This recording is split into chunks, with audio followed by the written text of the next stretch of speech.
The blood had dried in streaks down her temple, mixing with the Arizona dust until her dark hair hung in matted clumps against her pale neck. And when Mitchell Carlson found her stumbling along the canyon trail 3 miles outside Fort McDowell, the sun was already burning white-hot overhead in the June sky of 1878. He had been tracking a mare that had broken through the fence at his ranch when he spotted her, swaying on her feet like a willow in a storm. Mitchell pulled his horse to a stop and watched for a moment, trying to understand what he was seeing. A woman, alone in the desert, her calico dress torn at the shoulder and stained with what looked like blood and dirt. Her feet were bare, cut and bleeding from the rocky terrain. She took another step forward, then her knees buckled. Mitchell was off his horse before she hit the ground. He caught her under the arms, feeling how light she was, how her whole body trembled.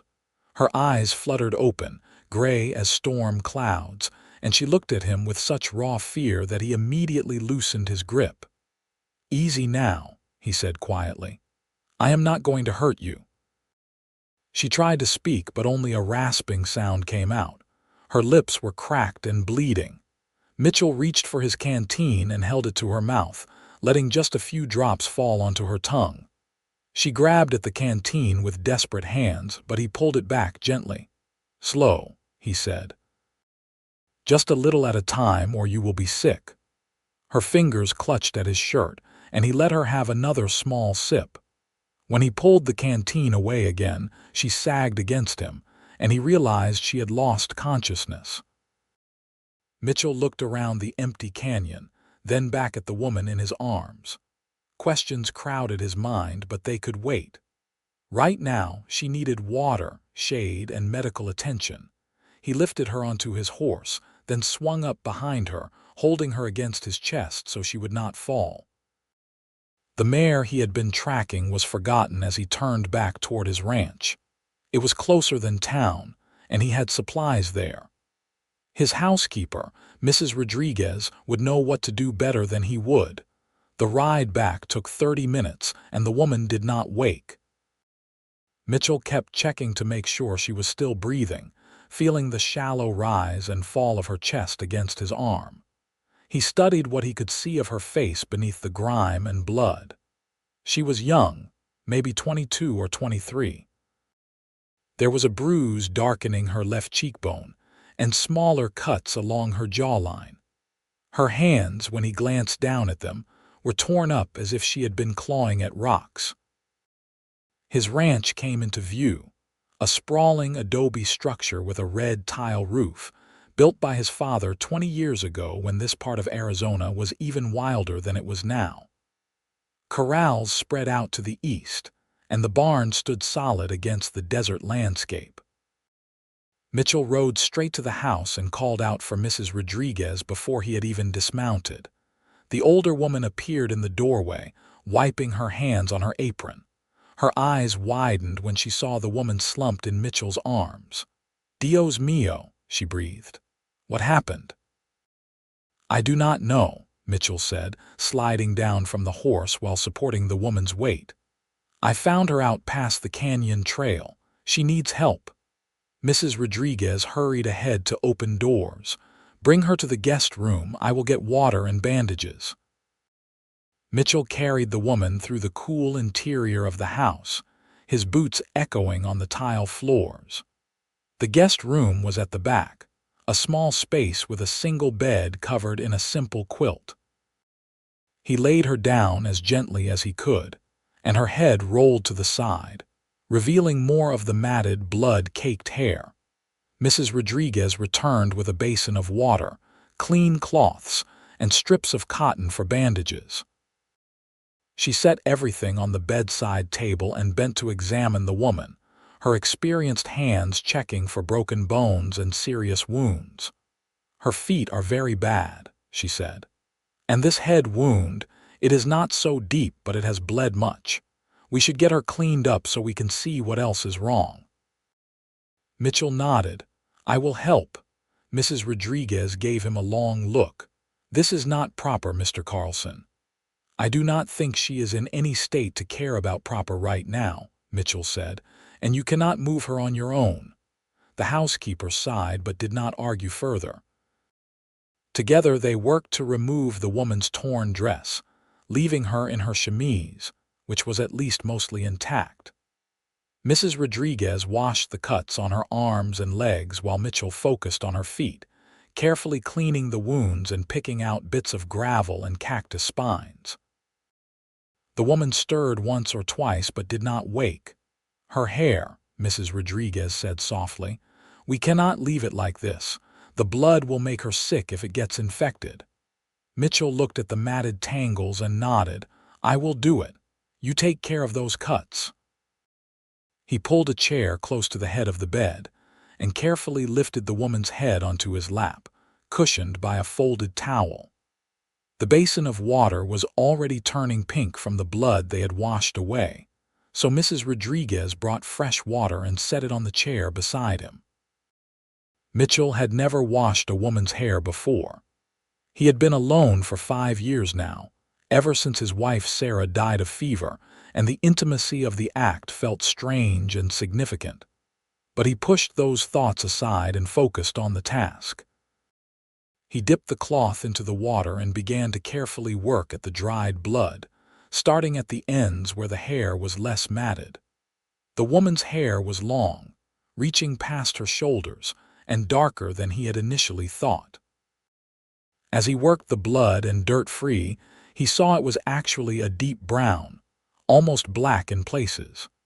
He worked slowly, methodically, wetting small sections at a time and using his fingers to gently separate the tangled strands. The water in the basin turned rust-colored, and Mrs. Rodriguez replaced it twice while he worked. It took nearly an hour, but gradually the hair came clean. The wound on her scalp was revealed to be a gash about 2 inches long, just above her right ear. It had stopped bleeding on its own, but Mrs. Rodriguez applied a poultice and wrapped a bandage around the woman's head to keep it clean. "There," the housekeeper said quietly. "That is all we can do for now. She needs rest and water and food when she wakes." Mitchell carefully moved the woman's head from his lap back onto the pillow. Her face looked different now that it was clean, younger somehow, and there was a sprinkling of freckles across her nose that the dirt had hidden. He stood and stretched, realizing his back ached from sitting bent over for so long. "Thank you, Mrs. Rodriguez," he said. "Will you sit with her for a while? I need to tend to the horses." "Of course," the older woman said, settling into the chair he had vacated. "I will call if she wakes." Mitchell left the room and walked out into the bright afternoon sun. The temperature had climbed while he was inside, and the heat hit him like a physical thing. He took care of his horse first, unsaddling and brushing him down, making sure he had fresh water. Then he checked on the other animals, his mind only half on the work. Who was she? Where had she come from? The questions circled in his head, but he kept them to himself. When she woke, if she wanted to tell him, she would. Until then, it was none of his business. He was mending a broken section of fence when Mrs. Rodriguez called from the house 2 hours later. Mitchell dropped the hammer and ran, his heart suddenly pounding. When he reached the guest room, the woman was sitting up in bed, her eyes wide and panicked, her hands clutching the quilt. "Where am I?" she gasped. "Who are you?" Mitchell stopped in the doorway, holding up his hands to show he meant no harm. "My name is Mitchell Carlson. You are at my ranch about 5 miles outside Fort McDowell. I found you in the desert this afternoon. You were hurt." The woman's hand went to the bandage on her head and she winced. Her gray eyes darted around the room, taking in everything, then came back to rest on his face. He could see her trying to decide if she could trust him. "You are safe here," he said quietly. "I give you my word." Mrs. Rodriguez stepped forward with a cup of water. "Drink this, dear," slowly. The woman took the cup with shaking hands and sipped. After a moment, she lowered it and looked at Mitchell again. "Thank you," she whispered, "for helping me." "Can you tell me your name?" he asked, She hesitated for so long he thought she might not answer. Then she said, Eleanor Kent. Well, Miss Kent, you are welcome to stay here as long as you need to recover. Mitchell kept his voice gentle, non-threatening. Mrs. Rodriguez will look after you. If you need anything at all, you just let us know. Eleanor's eyes filled with tears and she blinked them back fiercely. I have no money. I cannot pay you. I am not asking for payment, Mitchell said. You needed help and I was there. That is all there is to it. But I cannot just, she started. You can and you will, Mrs. Rodriguez interrupted firmly. Now you rest. I am going to bring you some broth and you are going to eat it and then you are going to sleep. Everything else can wait. Eleanor looked like she wanted to argue, but she was clearly exhausted. She sagged back against the pillows and closed her eyes. Just for a little while, she murmured. Then I have to go.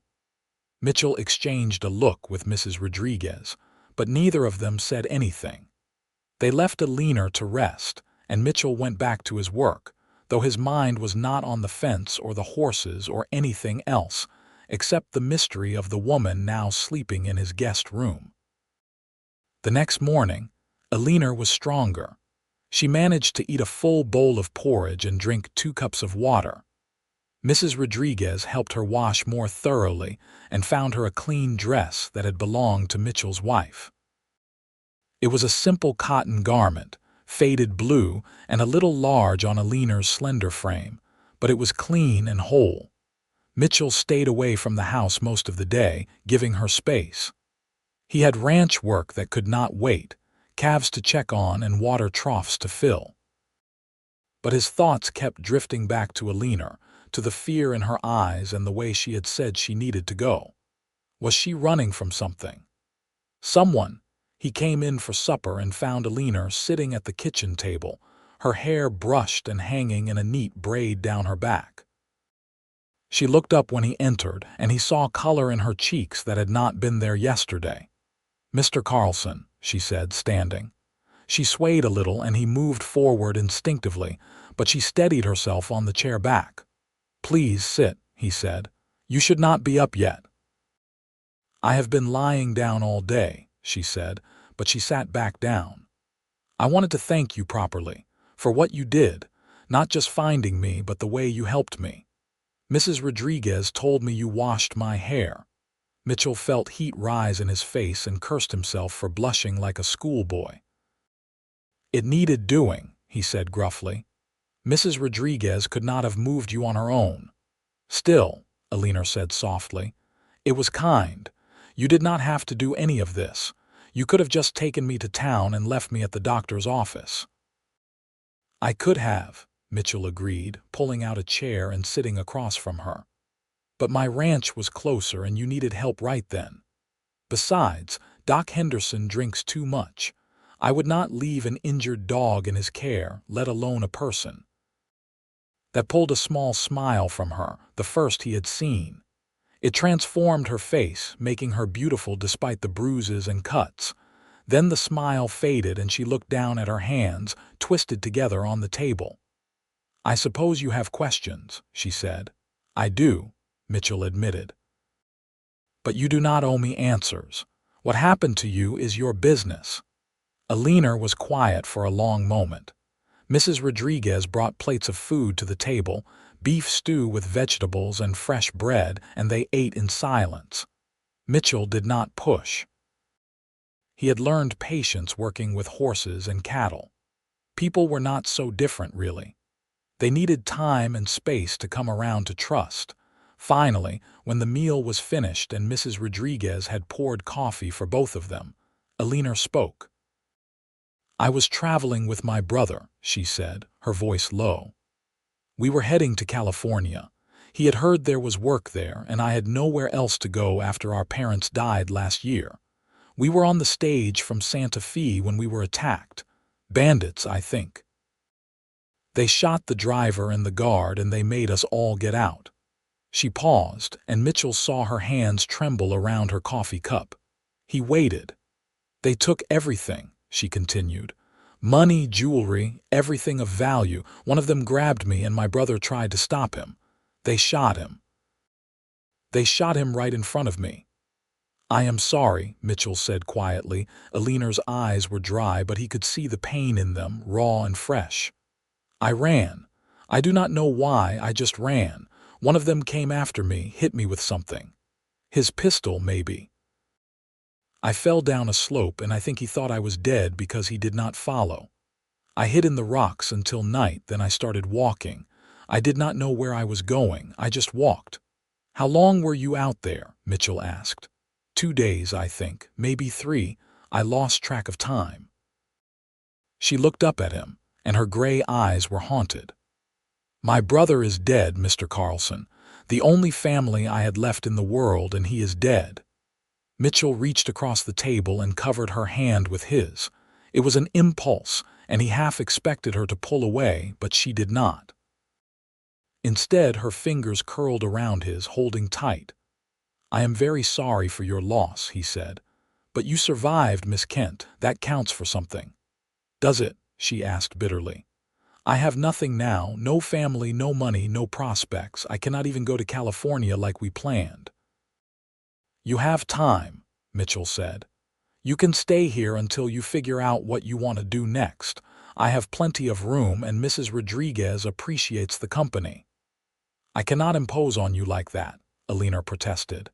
It is not an imposition, Mitchell said. He realized he was still holding her hand and reluctantly let go. Look, Miss Kent, I know you do not know me from Adam, but I give you my word I will not do anything to make you uncomfortable. You are safe here. Stay as long as you need. Eleanor studied his face for a long moment, then nodded slowly. A week, she said. I will stay for a week and then I need to find work somewhere. I can cook and clean and sew. Someone in Fort McDowell will need help. A week then, Mitchell agreed, though he suspected it would be longer than that before she was healed enough to work. Over the next several days, Eleanor grew stronger. Her feet healed enough that she could walk without wincing, and the bruises on her face faded from purple to green to yellow. Mitchell found excuses to be around the house more than usual, checking on this or that, and he noticed that Eleanor seemed to relax more each day. She helped Mrs. Rodriguez with the cooking and the housework, though the older woman scolded her for doing too much too soon. Mitchell would come in from working with the cattle to find Eleanor kneading bread dough or hanging laundry to dry in the sun. She moved with a quiet grace, and he found himself watching her more than he should. One evening, about 10 days after he had found her, Mitchell was sitting on the porch watching the sunset when Eleanor came out and sat in the chair beside him. She had a cup of tea in her hands, and for a few minutes, they just sat in comfortable silence. I have been thinking, Eleanor said finally, about what I should do next. Mitchell felt something tighten in his chest, but he kept his voice neutral. And what have you decided? Mrs. Rodriguez told me there is a boarding house in Fort McDowell run by a widow named Mrs. Patterson. She said Mrs. Patterson is always looking for help. I thought I might go into town tomorrow and speak with her. I can take you, Mitchell said immediately. I need to pick up supplies anyway. Eleanor smiled. Thank you.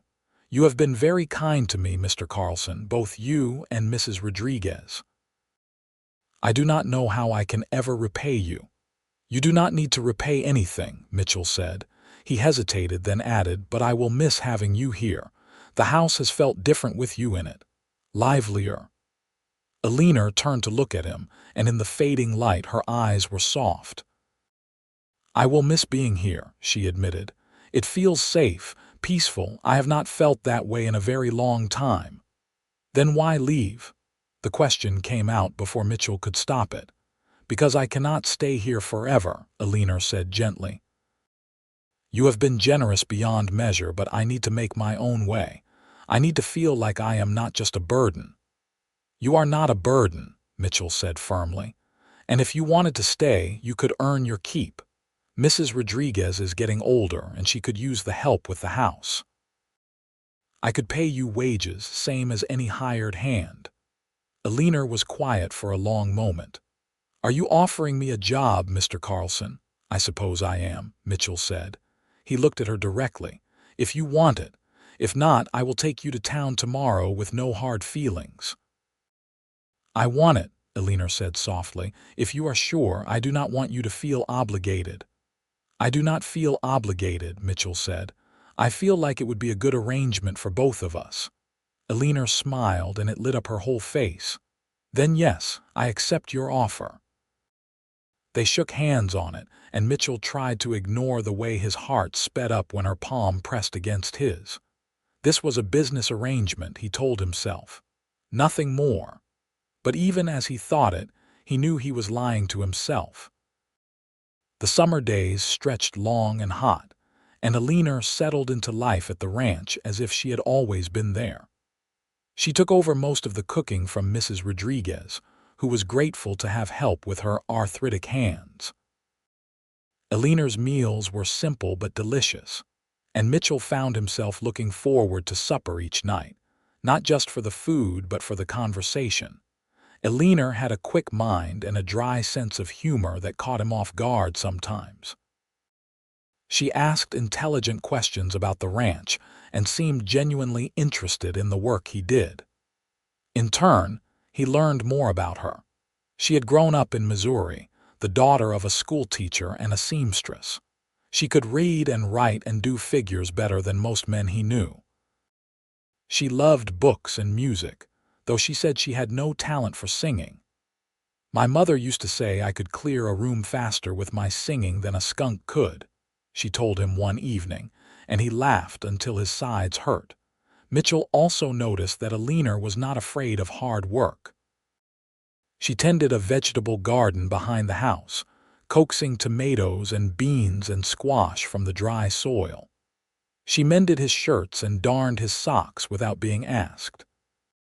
She even helped with some of the ranch work when she could, feeding chickens and collecting eggs, and once helping him deliver a difficult calf. "You did not have to do that," he told her afterward, as they washed blood and birthing fluids off their hands at the pump. "That is not part of keeping house." "I wanted to help," Eleanor said simply. "Besides, I have never seen a calf being born before. It was amazing." Mitchell looked at her standing there in the afternoon sun, her sleeves rolled up and her hair escaping its braid, and felt something shift in his chest. He had been telling himself for weeks that his feelings for Eleanor were just appreciation, gratitude for the help she provided and the company she offered. But in that moment, he knew it was more than that. He was falling for her, had been falling for her probably since the day he found her in the desert. The realization should have scared him.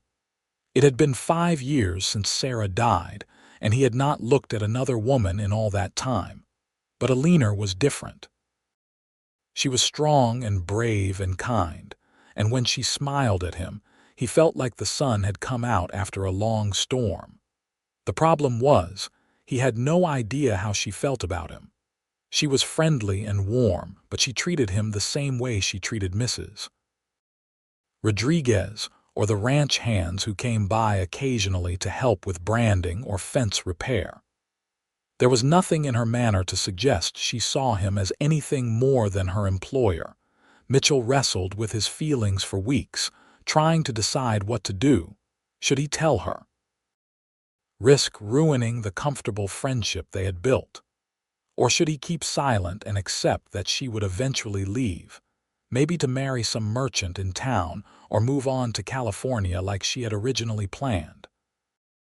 The decision was taken out of his hands one hot August afternoon when 3 men rode up to the ranch house. Mitchell was working on the water pump, and Eleanor was hanging laundry.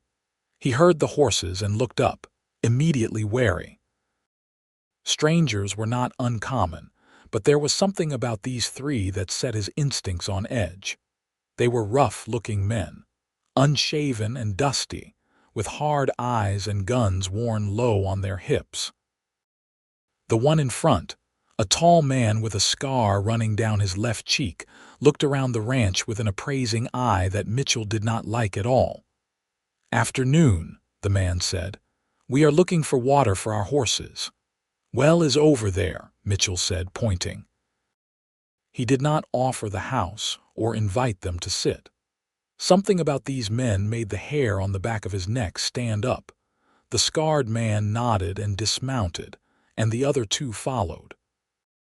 They led their horses to the well, but Mitchell noticed they kept looking around, at the house and the barn, and particularly at Eleanor, who had stopped hanging laundry and was watching them with a frozen expression on her face. "Nice place you have got here," the scarred man said as he worked the pump. "You run this spread by yourself." "I have help," Mitchell said shortly. He moved closer to Eleanor, putting himself between her and the strangers. "I bet you do," the man said, and his eyes lingered on Eleanor in a way that made Mitchell's hands curl into fists. The three men watered their horses, taking their time about it, and Mitchell felt the tension ratchet higher with every passing minute. Then the scarred man straightened and looked directly at Eleanor. "You look familiar," he said slowly. "Have we met before?" Eleanor went pale, and Mitchell saw her hands tremble. She did not answer, just shook her head mutely. The scarred man took a step toward her, his eyes narrowing. "Yeah, I know you. You were on that stage we stopped back in June. You are the one who ran." Mitchell moved in front of Eleanor completely, his hand dropping to the pistol at his hip. "I think you gentlemen should finish watering your horses and move on." The scarred man grinned, showing yellowed teeth. "Or what, cowboy? There are 3 of us and one of you." "2 of us," Eleanor said, stepping out from behind Mitchell. Her voice was steady despite the fear in her eyes. "And Mr. Carlson is a very good shot." The scarred man laughed. "I bet he is. But we are not here for trouble. We just wanted to water our horses." He swung back into the saddle, and the other 2 followed suit. "Though it is interesting to see where you ended up, girl. Your brother put up a real fight trying to protect you. Shame how that turned out." Eleanor made a small, choked sound, and Mitchell stepped forward, his hand on his gun. "Get off my property. Now." The scarred man held up his hands in mock surrender. We are going, but you might want to watch your back, cowboy. These are dangerous times." Never know what might happen to a pretty little ranch out here in the middle of nowhere. They rode off, and Mitchell watched until they disappeared over the ridge. Then he turned to Eleanor, who was shaking so hard her teeth chattered despite the heat. "Come inside," he said gently, taking her arm. "It is all right, they are gone." But Eleanor shook her head. "No, it is not all right. They found me, Mitchell. They know where I am, and they will come back. Men like that always come back." It was the first time she had called him by his first name, and under other circumstances, he would have been pleased. But right now, he was too focused on the fear in her voice and the very real threat those men represented. "Then we will be ready for them," he said. "But right now, you need to sit down before you fall down." He led her into the house, and Mrs. Rodriguez took one look at Eleanor's face and immediately started fussing over her, bringing water and a cool cloth. Mitchell went back outside and checked his weapons, making sure his rifle was loaded and his pistol had fresh ammunition. Then he walked the perimeter of the ranch, looking for any sign that the men had come back or were watching from a distance. He did not see anything, but that did not make him feel better. Those men were dangerous, and they clearly had unfinished business with Eleanor. Mitchell knew their type. They were the kind who took what they wanted and did not leave witnesses. The fact that Eleanor had survived their attack on the stage made her a loose end, and men like that did not like loose ends. That night, Mitchell sat on the porch with his rifle across his knees, watching the darkness. Eleanor came out around midnight, wrapped in a shawl despite the warm night air. "You should be sleeping," Mitchell said. "So should you," Eleanor replied. She sat in the chair beside him. Mitchell, I am so sorry. I have brought trouble to your door. Those men, they are dangerous. I should leave. If I go into town or head somewhere else, they will not bother you." "You are not going anywhere," Mitchell said firmly. "If you leave, they will just follow you, and you will be alone and unprotected. At least here I can help keep you safe." "Why would you do that?" Eleanor asked, her voice breaking. "Why would you risk yourself for me? You do not even really know me." Mitchell turned to look at her, and in the moonlight he could see tears on her cheeks. He reached over and gently wiped them away with his thumb. "I know you well enough," he said softly. "I know you are brave and kind, and you work harder than anyone I have ever met. I know you love books and hate singing, and you make the best apple pie I have ever tasted. I know that when you smile, it makes everything else seem less important. And I know that I would rather die than let those men hurt you." Eleanor stared at him, her lips parted in surprise. "Mitchell, I do not understand." "I am saying that I care about you, Eleanor," Mitchell said. His heart was pounding, but now that he had started, he could not stop. "More than I should, probably, considering you work for me and you have only been here a few months. But I cannot help it. When I am with you, I feel alive in a way I have not felt in years. And the thought of those men coming back and taking you away, it makes me want to burn the whole desert down." "Mitchell," Eleanor whispered.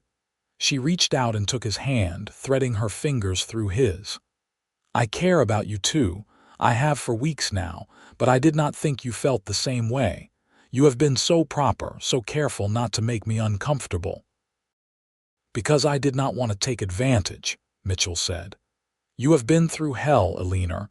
I did not want you to feel like you owed me anything or like you had to return feelings you did not have." "I do have them," Eleanor said. She leaned closer, and he could smell the lavender soap she used in her hair. "I think I started falling for you the day you washed the blood out of my hair and did not ask me a single question. You just helped me, no expectations, no demands. Do you have any idea how rare that is?" Mitchell cupped her face in his hands, his thumbs tracing the line of her jaw. "Eleanor Kent, I am going to kiss you now. If you do not want me to, you better say so." "I want you to," Eleanor breathed. He kissed her then, soft and gentle, and felt her hands come up to rest on his chest. She tasted like the tea she had been drinking and something sweeter, something that was just her. The kiss deepened, and Mitchell pulled her closer, feeling the warmth of her body against his. When they finally broke apart, both of them were breathing hard. "Well," Eleanor said, her eyes bright. "That was worth waiting for." Mitchell laughed, feeling lighter than he had in years. "Stay with me, Eleanor, not as a housekeeper or hired help. Stay with me as my partner, my companion. Eventually, if you are willing, as my wife." Eleanor smiled, and it was like the sun coming up. "Yes," she said simply. "Yes to all of it." They sat together on the porch for the rest of the night, talking in low voices and stealing kisses when the mood struck them. Mitchell kept his rifle close, but for the moment, the threat of the bandits seemed distant. All that mattered was Eleanor in his arms and the future they were planning together. But the threat was not as distant as he hoped. 3 nights later, the bandits came back. Mitchell heard the horses first, the soft thunder of hooves approaching fast. He was out of bed in seconds, grabbing his rifle and running for the door. He met Eleanor in the hallway, and her eyes were wide with fear. "Stay inside," he said. "Get Mrs. Rodriguez and bar the door. If anything happens to me, there is a shotgun in the pantry. Use it." "Mitchell, no." Eleanor grabbed his arm. "Do not go out there alone." "I have to," Mitchell said. He kissed her hard and fast. "I love you, remember that." Then he was out the door before she could argue. The night was dark, with clouds covering the moon, but he could see the shapes of riders approaching the house. 3 of them, just like before. Mitchell took cover behind a water trough and levered a round into his rifle. "That is far enough," he called out. "Turn around and ride away, or I will shoot." The riders stopped, and Mitchell recognized the voice of the scarred man when he answered. "Now, that is not very friendly, Cowboy. We just want to talk." "You said your piece last time," Mitchell said. "Now get off my property." "See, the thing is, we have been thinking," the scarred man said. "That girl you have got in there, she is a witness to a crime. We cannot have witnesses running around loose. Bad for business." "She is not going anywhere with you," Mitchell said flatly. "We figured you might say that," the scarred man said. "Which is why we brought friends." More riders emerged from the darkness, at least 4 or 5 more. Mitchell cursed under his breath. He was outnumbered badly, but he was not going to let them have Eleanor. He would die first. "Last chance, Cowboy," the scarred man said. "Send the girl out and we will leave you and your ranch alone. Try to play hero and we will burn this place to the ground with all of you in it." "I have got a better idea," Mitchell said. "How about you all ride away right now and I do not put bullets in you?" The scarred man laughed. "Big talk for a man who is outnumbered." "Maybe so," said a new voice from the darkness. "But he is not alone." Mitchell's heart leaped as he saw shapes moving in the shadows around the ranch. Men on foot, carrying rifles. He recognized some of them as neighbors and townspeople from Fort McDowell. In the lead was Sheriff Tom Brady, a grizzled old lawman who had been keeping the peace in this part of Arizona for 20 years. "This is Sheriff Brady," the older man called out. "You men are wanted for robbery and murder. Drop your weapons and surrender, or we will drop you where you stand." For a moment, Mitchell thought the bandits might try to fight, but they were surrounded and outnumbered now, and even desperate men know when they are beaten. One by one, they threw down their guns and raised their hands. The sheriff and his deputies moved in to secure the prisoners, and Mitchell sagged against the water trough, the adrenaline draining out of him. He became aware of Eleanor running toward him, her nightgown ghostly white in the darkness. She threw her arms around him and he held her tight, burying his face in her hair. "How did the sheriff know to come?" Eleanor asked, her voice muffled against his chest. "I sent word to him after those men showed up the first time," Mitchell admitted. "I told him what happened and asked him to keep an eye on the ranch. I guess he took me seriously." "Thank God he did," Eleanor said fervently. Sheriff Brady walked over, leading his horse. He was a tall man with a weathered face and sharp blue eyes. "Mitchell," he said with a nod. Then to Eleanor, "Miss Kent, I presume?" "Yes, sir," Eleanor said. "These men are wanted in 3 territories," the sheriff said. "The stage robbery they hit in June was not their first. You are very lucky to be alive, young lady. The usual practice is to leave no witnesses." Eleanor shuddered, and Mitchell tightened his arm around her shoulders. "What happens now?" he asked. "Now we take these men back to Fort McDowell and lock them up until the circuit judge comes through," the sheriff said. "We will need Miss Kent to testify about what she saw, but that should not be for a few months. Until then, you two can rest easy. These men will not be bothering anyone ever again." "Thank you, Sheriff," Mitchell said sincerely. "I owe you." "No, you do not," the older man said. "You did the right thing, taking in Miss Kent when she needed help. World needs more people willing to do the right thing, especially out here. Now I will get these prisoners out of your hair. You two get some rest." The sheriff and his men rode off with the bandits in custody, and Mitchell and Eleanor stood together in the yard, watching them go. When the last rider disappeared over the ridge, Eleanor turned to him. "You sent for the sheriff after those men came the first time," she said. "You knew they might come back and you prepared for it. You protected me." "I told you I would," Mitchell said simply. "You did," Eleanor agreed, "and you kept your word. Mitchell Carlson, I love you." He kissed her then, long and deep, pouring all his relief and love and hope for the future into it. When they finally broke apart, the first light of dawn was touching the eastern horizon, painting the desert in shades of gold and pink. "We should go inside," Eleanor said. "Mrs. Rodriguez is probably worried sick."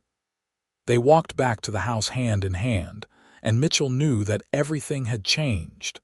The threat that had hung over them was gone, and the future stretched out bright and full of promise. He had found Eleanor broken and bleeding in the desert, and she had somehow found a way to heal his lonely heart in return.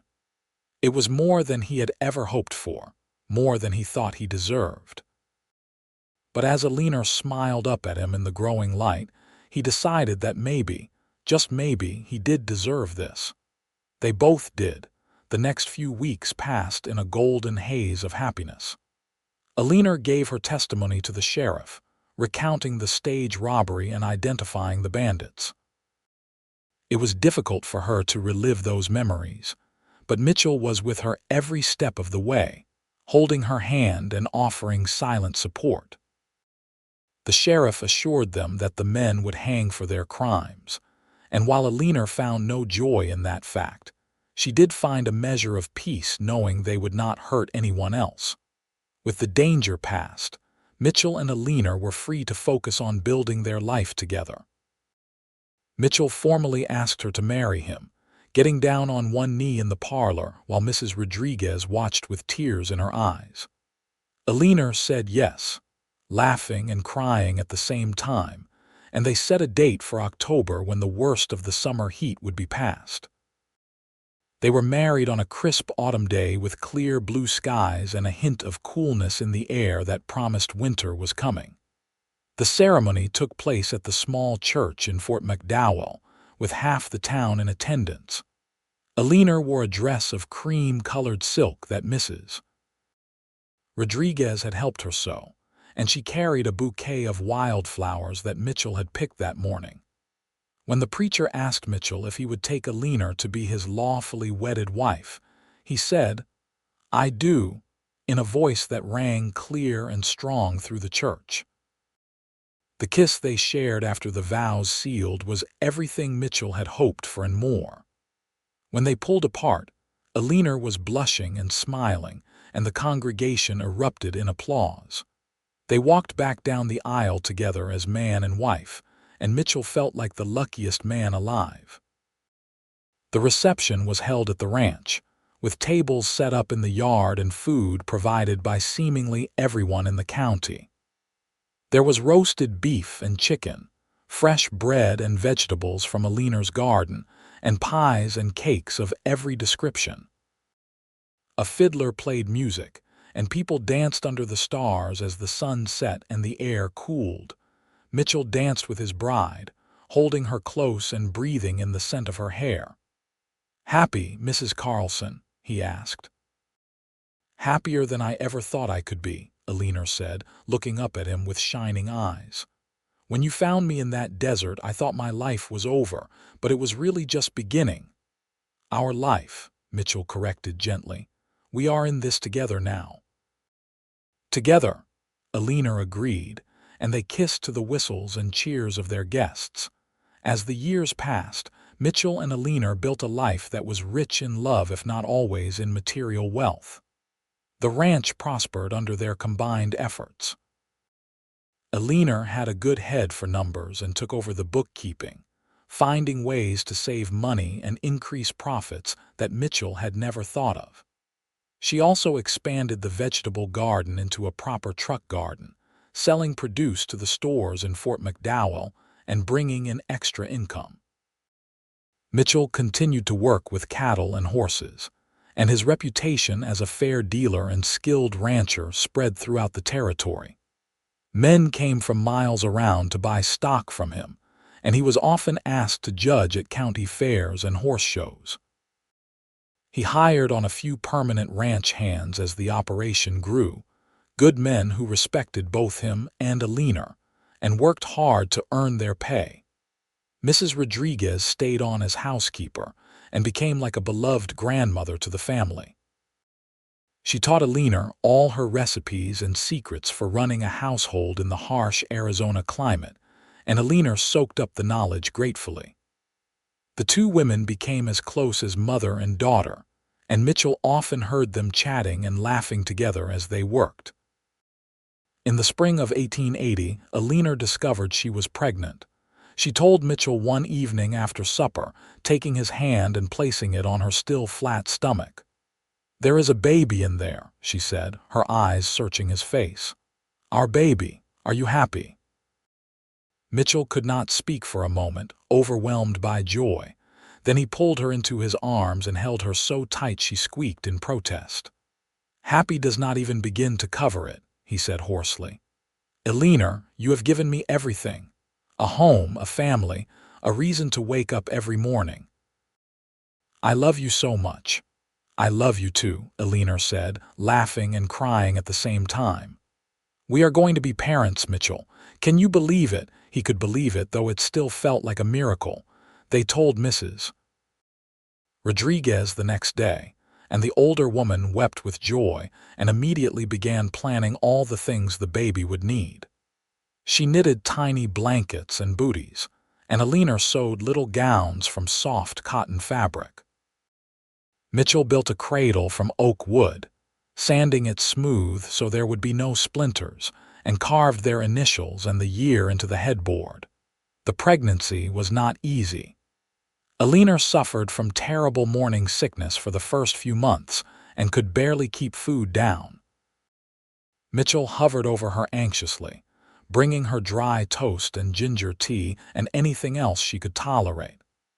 As the baby grew, Eleanor's back ached and her feet swelled, and she grew frustrated with her inability to do all the things she normally did.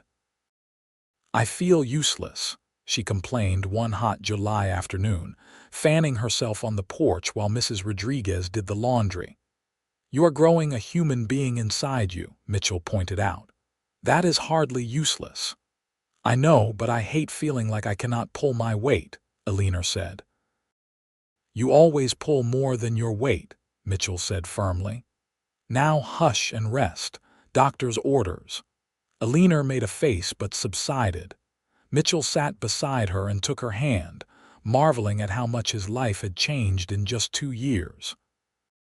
If someone had told him back in 1878 that he would be happily married with a baby on the way, he would have laughed in disbelief. But here he was, and he had never been more content. Their son was born on a cool October morning in 1880, just as the leaves on the cottonwood trees were starting to turn gold. The labor was long and difficult, and there were moments when Mitchell feared he might lose Eleanor, might lose them both. But she was strong, his Eleanor, stronger than anyone gave her credit for. She pushed through the pain and exhaustion, and when the baby finally came, his lusty cries filled the house like music. "A boy," the midwife announced, placing the squalling infant on Eleanor's chest. "A big, healthy boy." Eleanor looked down at her son with wonder, then up at Mitchell with tears streaming down her face. "We did it," she whispered. "Look what we made." Mitchell leaned down to kiss her forehead, then gently touched the baby's tiny hand. The infant's fingers immediately curled around his, gripping tight, and Mitchell felt his heart expand in his chest. "He is perfect," he said, "just like his mother." They named him Marcus Thomas Carlson, Marcus after Mitchell's father and Thomas after Eleanor's. He was a good baby, content to nurse and sleep and be held. Mitchell discovered he loved being a father, loved the weight of his son in his arms and the milky smell of him. He would sit on the porch in the evenings, rocking Marcus and singing old songs his own father had sung to him, and feel completely at peace. Eleanor took to motherhood with the same determination she brought to everything else. She nursed Marcus and changed him and stayed up late into the night when he was fussy. She also, to Mitchell's admiration, refused to give up her role in running the ranch. As soon as she was recovered from the birth, she was back at the account books, Marcus asleep in a basket at her feet. She found a way to balance being a mother and a rancher's wife, and Mitchell fell more in love with her every day. The years rolled on, marked by small joys and occasional hardships. In 1882, they had a daughter they named Emma Rose, a tiny thing with Eleanor's gray eyes and Mitchell's dark hair. She was more demanding than Marcus had been, crying often and sleeping little, but she was also affectionate and sweet, always wanting to be held and cuddled. Mitchell adored her completely. In 1884, Mrs. Rodriguez passed away peacefully in her sleep at the age of 72. The loss hit the family hard. She had been a constant presence in their lives, a source of wisdom and comfort and unconditional love. They buried her in the small cemetery outside Fort McDowell, and Eleanor planted roses on her grave every spring. In 1886, they had another son, this one named James William. He was a sturdy, cheerful baby who rarely cried and seemed to find everything in life endlessly amusing. Marcus, now 6 years old, was fascinated by his baby brother and wanted to help with everything. Emma, 4 years old and fiercely independent, was less impressed but gradually warmed to the new addition. The ranch continued to grow and prosper. Mitchell added more land, buying parcels from neighbors who were ready to move on or retire. He built new corrals and a bigger barn, and he invested in breeding stock that would improve his herd. Eleanor's gardens expanded as well, and she began selling not just vegetables but also preserves and pickles and dried herbs. Her products became well known throughout the territory, and people would travel to Fort McDowell specifically to buy from her. In 1888, Arizona was still a territory, not yet a state, but Fort McDowell had grown from a dusty outpost into a thriving town with schools and churches and proper shops. Mitchell and Eleanor had become pillars of the community. They hosted barn dances and holiday parties at the ranch, and Eleanor helped found a library in town, donating books and organizing fundraisers to buy more. Their children grew strong and healthy. Marcus was thoughtful and serious, interested in books and learning. Eleanor taught him to read and write, and by the time he was 8, he was reading at a level far beyond his years. Emma was adventurous and fearless, always climbing trees and chasing after her father when he worked with the horses. James was sweet-natured and easy-going, happy to tag along with his older siblings or play by himself. In the evenings, after the children were in bed, Mitchell and Eleanor would sit together on the porch, just like they had done in the early days of their marriage. They would talk about the day's events, make plans for the future, or sometimes just sit in comfortable silence, holding hands and watching the stars come out. "You ever think about that day I found you?" Mitchell asked one night in the summer of 1889. "About how different things could have been if I had gone a different direction or left an hour later."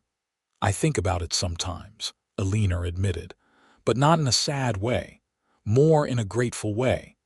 Everything in my life led to that moment in the desert, and that moment led to this. To you, to our children, to this beautiful life we have built. I would not change a single thing, even the terrible parts, because they brought me here." "I feel the same," Mitchell said. He raised her hand to his lips and kissed it. "You know, when Sarah died, I thought I would never be happy again. I thought I would just exist, going through the motions until it was my turn to die. But then you came into my life and you woke me up. You reminded me what it felt like to be alive, to have purpose and joy and love. You saved me just as much as I saved you that day." "We saved each other," Eleanor said softly. She leaned her head on his shoulder and he wrapped his arm around her. "That is what love is, I think. Two people choosing to save each other every single day." "Then I choose you," Mitchell said. "Today and every day for the rest of my life." "And I choose you," Eleanor replied. They sat together in the gathering dusk, surrounded by the land they had worked so hard to build into a home. In the distance, cattle lowed softly, and somewhere inside the house, one of the children laughed in their sleep. The air smelled of dust and sage and Eleanor's roses, and Mitchell thought there was no place on earth he would rather be.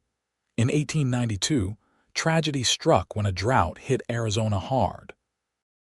The summer was brutal, with temperatures reaching heights that made even the hardiest ranchers struggle. Water sources dried up, and cattle died by the hundreds throughout the territory. Mitchell worked from dawn until long after dark, trying to keep his herd alive, digging deeper wells and hauling water in barrels when the streams ran dry. Eleanor worked just as hard, rationing their water supplies and finding ways to keep the garden alive with minimal water. The children helped as best they could, even little James, now 6 years old, carrying buckets and doing whatever tasks he was assigned. It was a difficult year, and there were nights when Mitchell lay awake worrying about whether they would lose everything they had built, but they survived. They lost some cattle, but not as many as some of their neighbors. The garden produced less than usual, but enough to feed the family and provide some extra for sale. And when the rains finally came in September, breaking the drought, Mitchell stood in the yard with his face turned up to the sky, letting the water wash over him and thanking God for the reprieve. Eleanor came to stand beside him, equally soaked, and they looked at each other and started laughing. The children ran out to join them, dancing in the rain and splashing in the puddles that formed in the yard. It was a moment of pure joy after so much hardship, and Mitchell knew they would remember it always. The ranch recovered from the drought, and the next few years were good ones.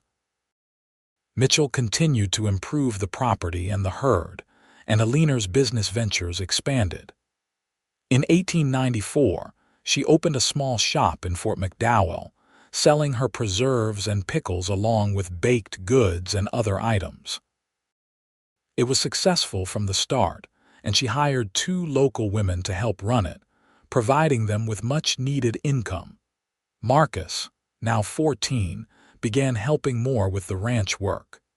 He was tall for his age and strong, and he had inherited his father's way with horses. Mitchell taught him everything he knew, and the boy soaked it up eagerly. Emma, 12, helped her mother with the shop and the house, though she still found time to ride and explore.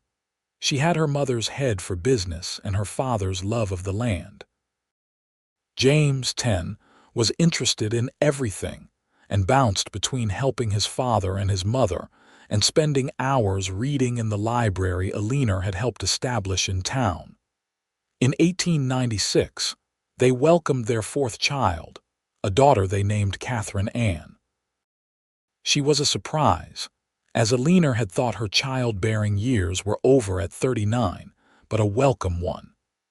Catherine was a placid, observant baby who seemed to take in everything around her with wide, curious eyes.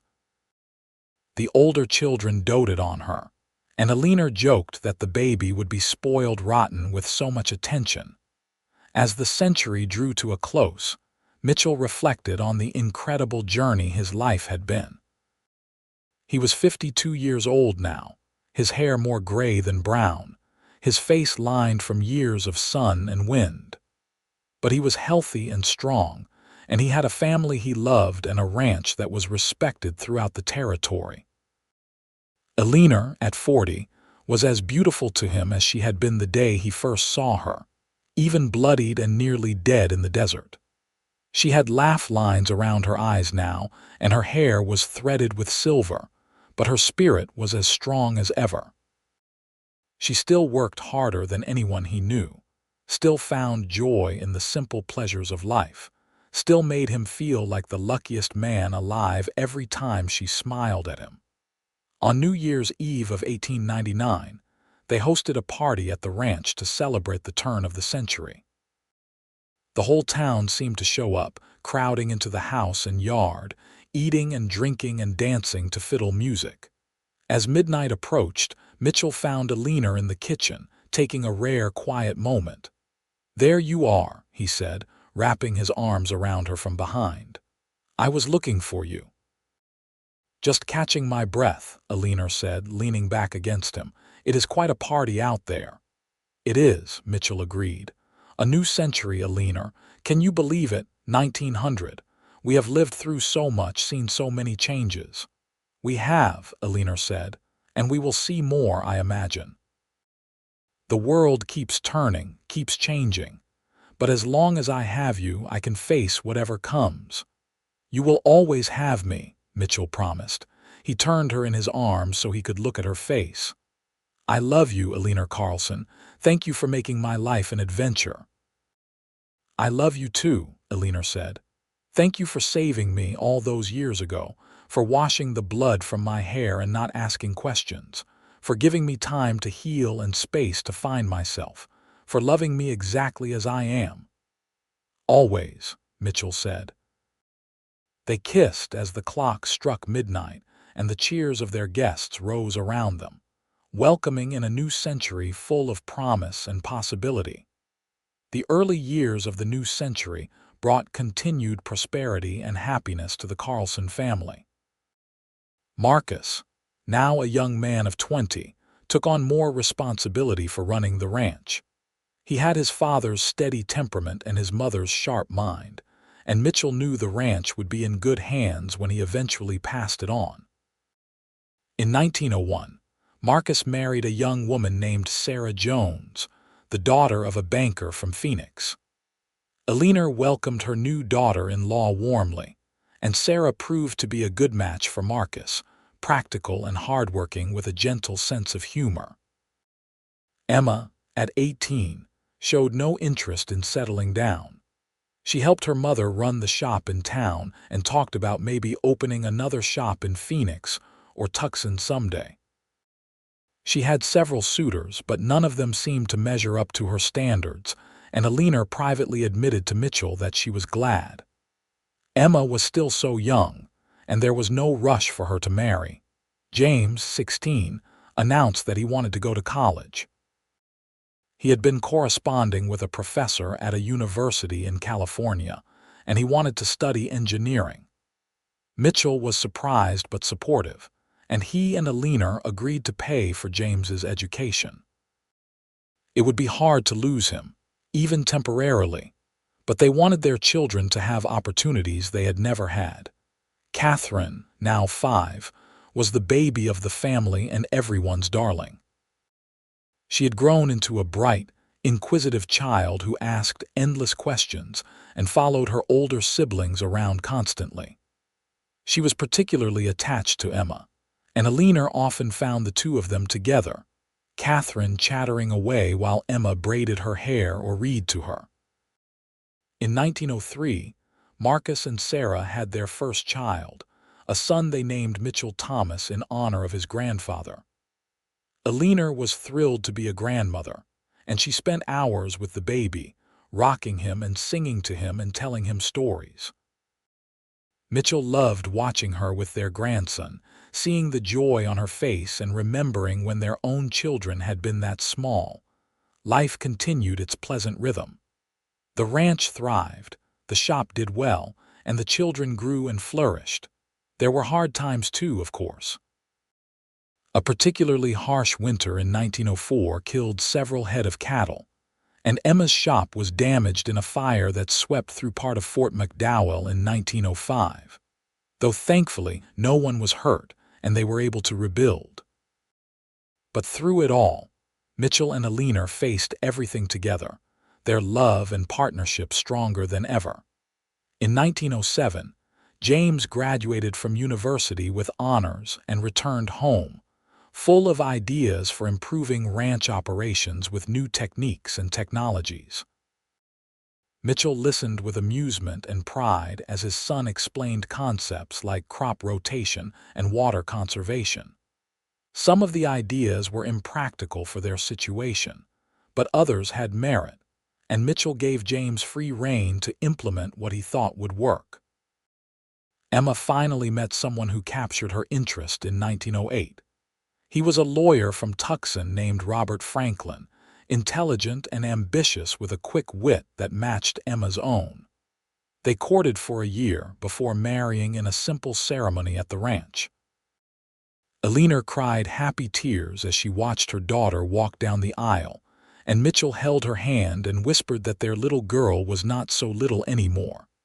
Catherine, now 12, was showing signs of inheriting her mother's business sense and her father's love of the land. She helped out wherever she was needed, from the ranch to the shop to the house, and she did everything with cheerful efficiency. She announced that she was never getting married. She was going to stay with her parents forever and run the ranch with them, which made both Mitchell and Eleanor laugh even as their hearts squeezed with love for her. In 1910, Mitchell turned 62 and Eleanor turned 50. They celebrated with a big party at the ranch, surrounded by their children and grandchildren and friends from throughout the territory. Arizona was still not yet a state, though statehood was being debated in Congress. Mitchell hoped he would live to see the day when Arizona finally joined the Union.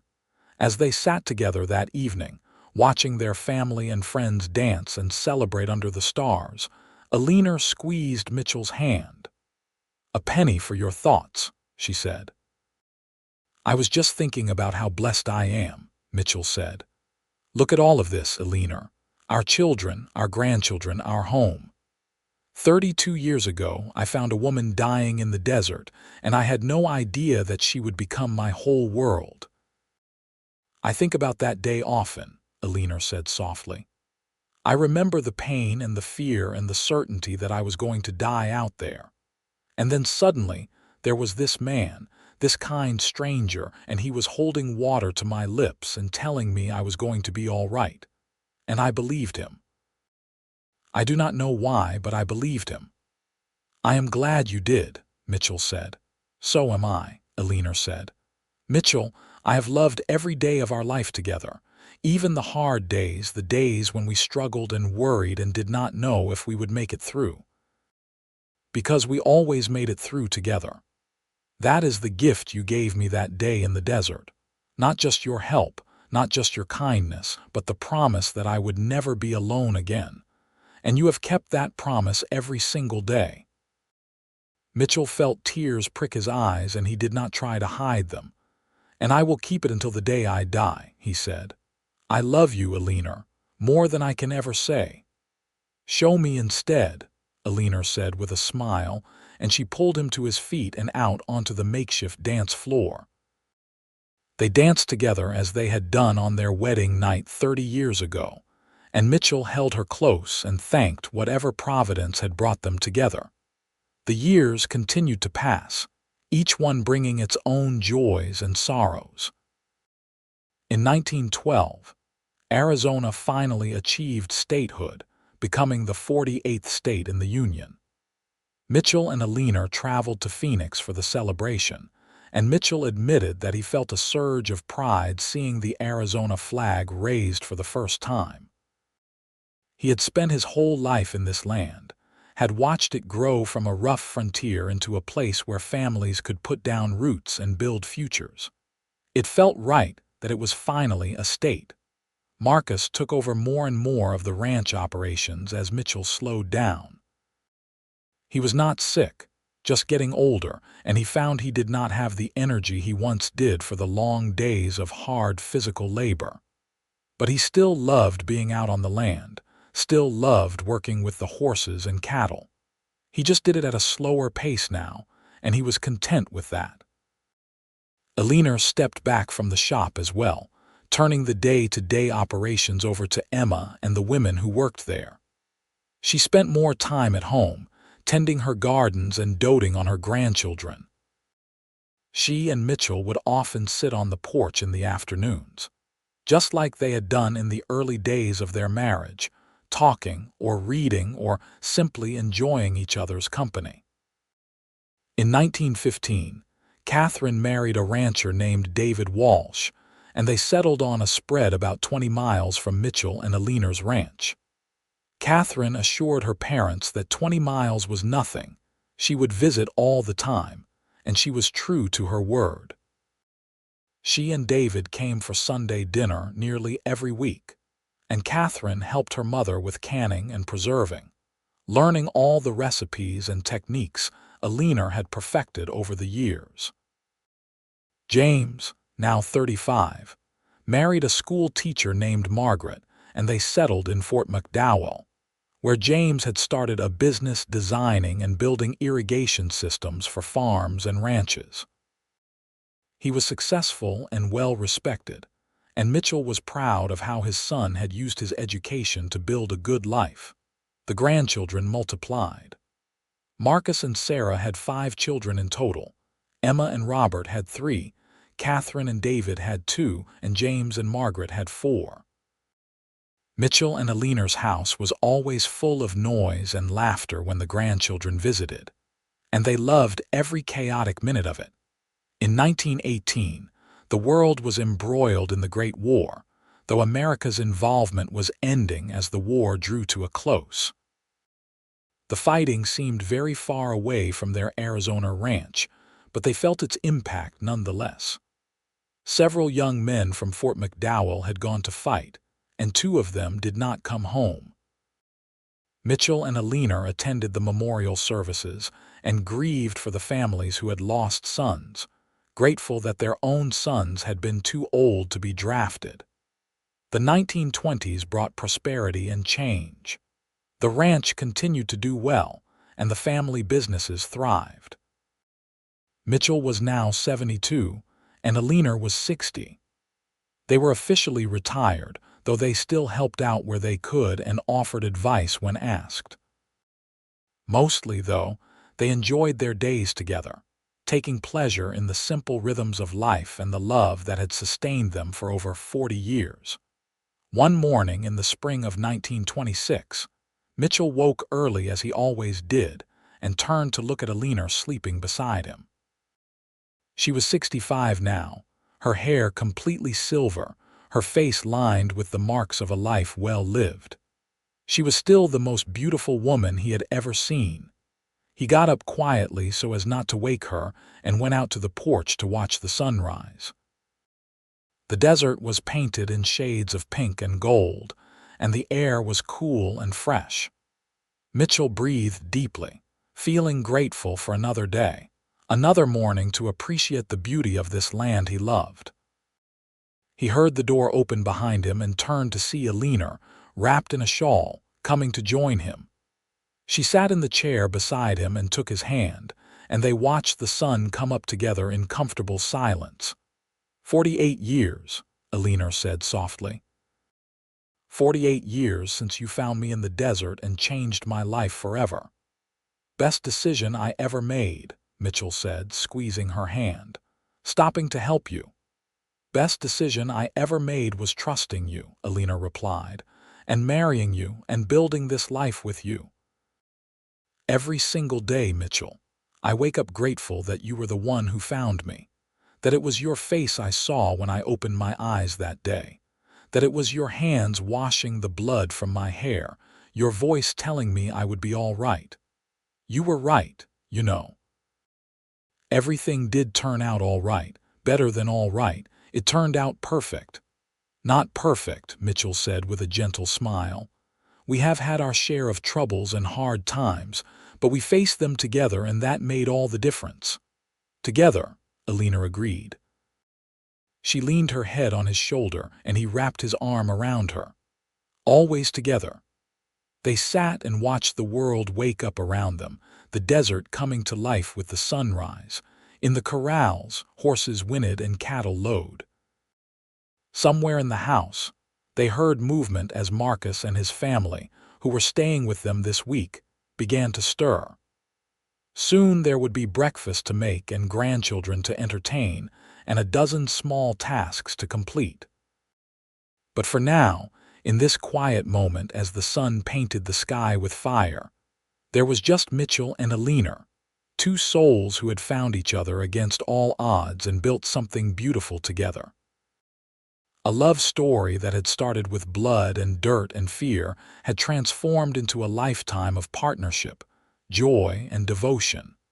Mitchell thought back to that day in 1878 when he had found Eleanor stumbling through the canyon, hurt and desperate and alone. He thought about how easily he could have missed her, could have taken a different path or been looking the other way. He thought about all the small moments and decisions that had led them both to that place and time, and how grateful he was for every single one. "What are you thinking about?" Eleanor asked, looking up at him. "You," Mitchell said simply. "Always you." Eleanor smiled, and in that smile he saw everything. Their whole life together, every laugh and tear, every triumph and struggle, every ordinary day and extraordinary moment. He saw their children and grandchildren, the ranch they had built, the community they had helped create. He saw 48 years of love condensed into a single perfect expression. "I love you," he said. "I love you too," Eleanor replied. "Until the end of time." And as the sun rose fully over the Arizona desert, painting their world in light and warmth, Mitchell knew that whatever time they had left, whether it was days or years, they would face it the same way they had faced everything else.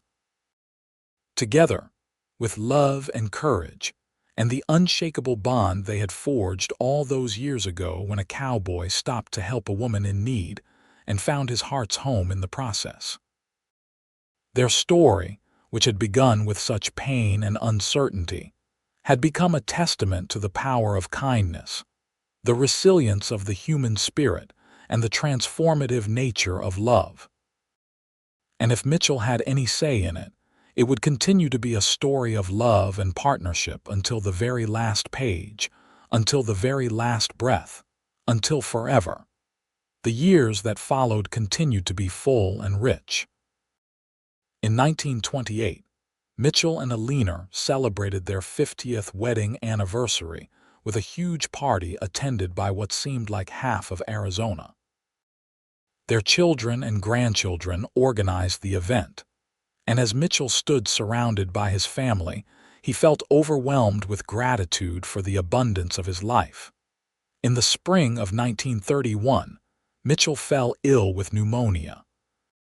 It was a frightening few weeks, with Eleanor barely leaving his bedside, holding his hand and talking to him even when he was too weak to respond. But he fought his way back, driven by the determination not to leave her. Not yet, not when there were still mornings to watch the sunrise together and grandchildren to spoil and years left to love her.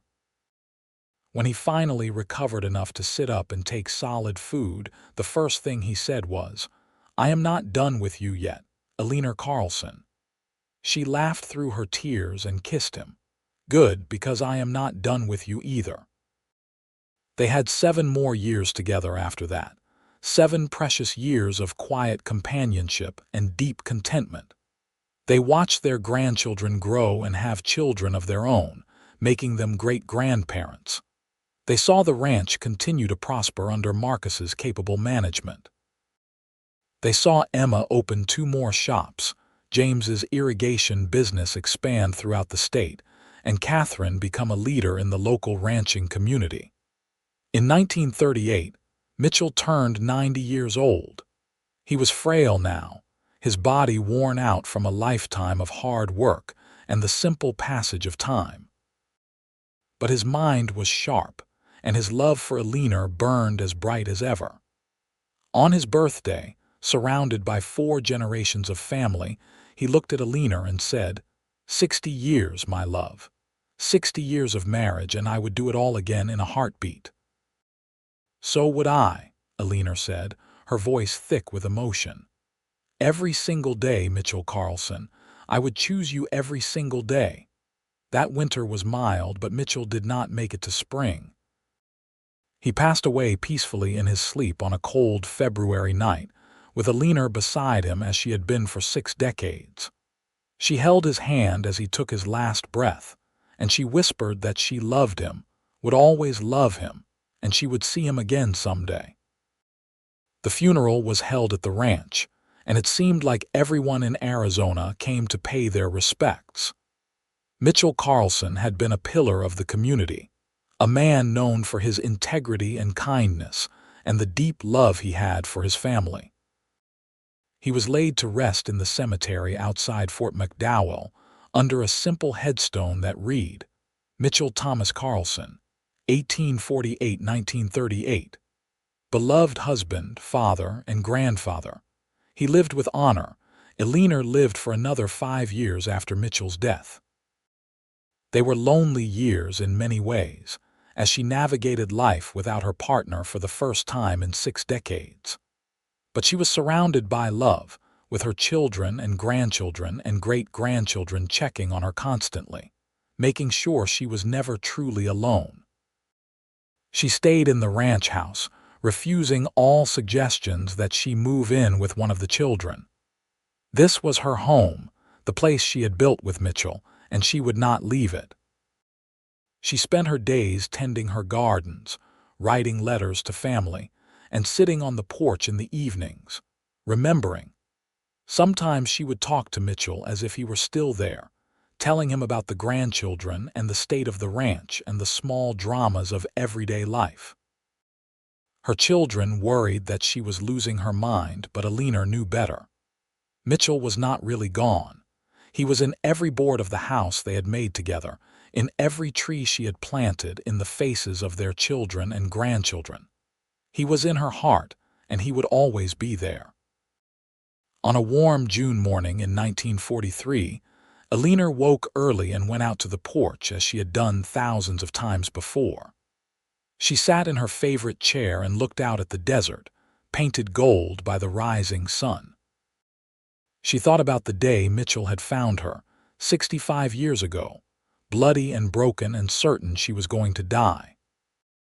She thought about how he had helped her without asking for anything in return, how he had given her time and space to heal, how he had looked at her with love even when she was at her worst. She thought about their wedding day and the birth of each of their children and the countless quiet moments in between. She thought about the hard times they had weathered together and the joyful times they had celebrated. She thought about the feel of his hand in hers, the sound of his laugh, the way he looked at her like she was the most precious thing in the world.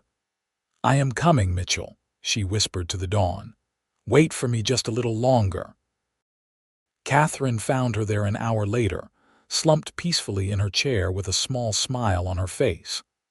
Eleanor Kent Carlson had passed quietly, looking out at the land she loved, ready to be reunited with the man who had saved her life and captured her heart so many years ago. She was buried beside Mitchell, and her headstone read, Eleanor Kent Carlson, 1853–1943. Beloved wife, mother, and grandmother.